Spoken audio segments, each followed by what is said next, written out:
Yan guys, good morning sa umaga. Yan, inom na tayo dito ng salabat tea, luya. Yan mga kasangkap, ginigid natin. Wala siyang imbis na gatas, ayan na lang, luya na lang. Siyempre yung ating oatmeal, strawberry milk yung ginamit natin dyan. Tapos meron tayo dito ng strawberry, binabad natin sa tubig at gagayatin natin mamaya yan. Lalagay natin dito sa ating oatmeal. So mag-almusal muna tayo bago magluto ng pan-lunch. Pakbit yung lulutuin natin.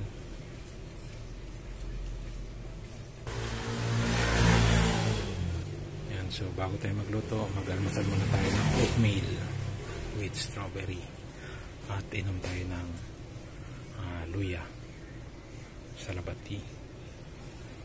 Pakbit po ang lulutuin natin.